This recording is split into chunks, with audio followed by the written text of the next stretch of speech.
I'm Robert Boder, and this is a speech for Communications 101.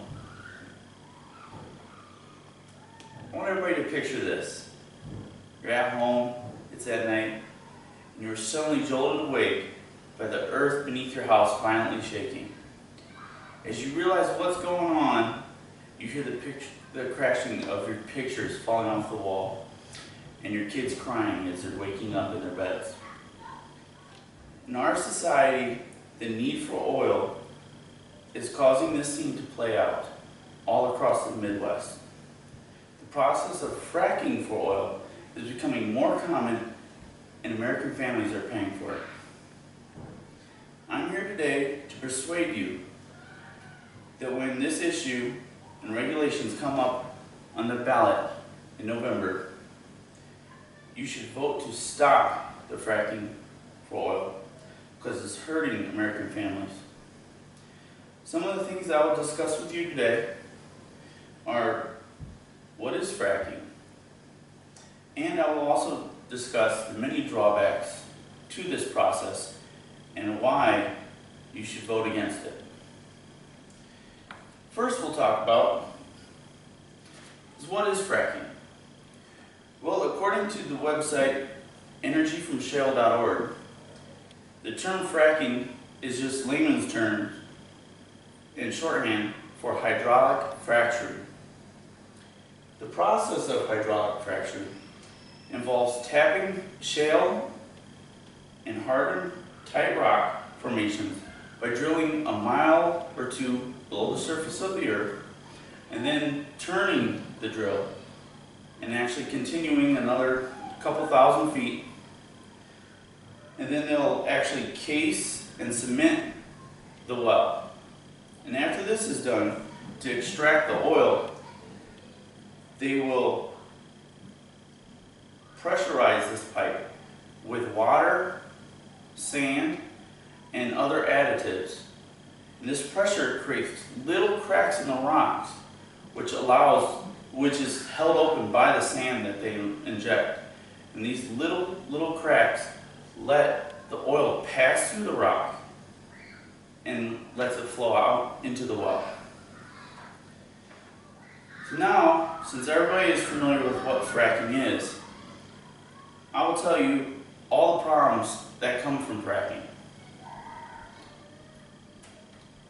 The first problem is fracking consumes millions and millions of gallons of water.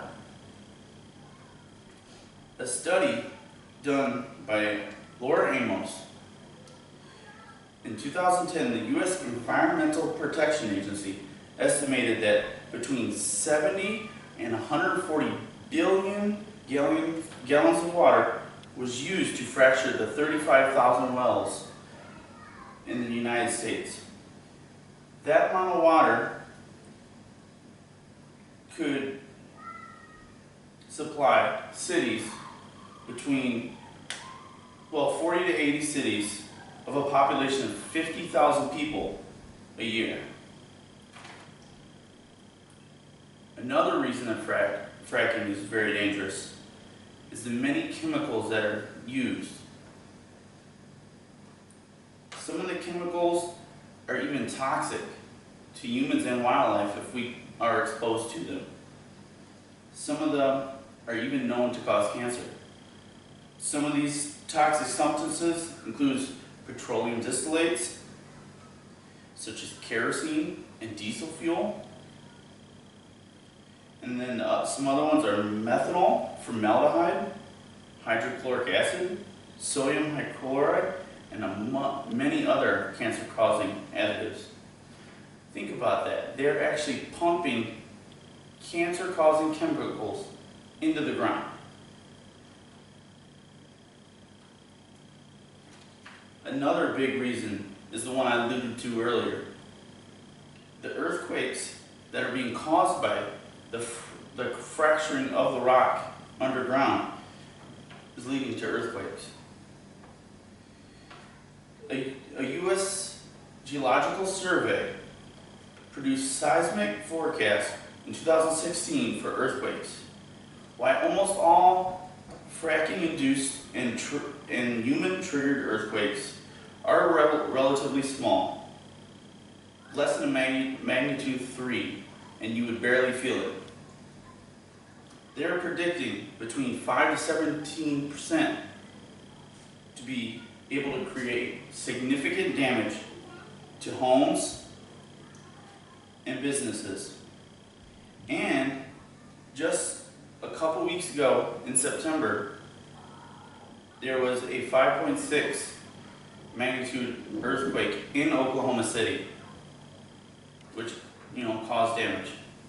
And as you can see by the chart, if you look at the earthquakes in the central United States, in 1975, Oklahoma and this region of the country didn't have many earthquakes. But as the process of fracking started, to build up and really came online in about 2010, earthquakes skyrocketed to where there's at least a couple every day. And probably the worst side effect from fracturing is water pollution. According to Kevin Bagos, who did some research for US Today, the Associated Press found out that in Pennsylvania, they received 398 complaints in 2013 about oil and natural gas fracking polluting water near their homes. Of these, more than 100 cases were confirmed that this was actually caused by the mining process. Okay, so I told you about the fracking process. I told you the many, many dangers that come with this process. And now I implore you that when it goes to a vote and regulations are available to be put on this mining industry, that we all go and vote for the regulations to stop this, because this is hurting American families. Thank you.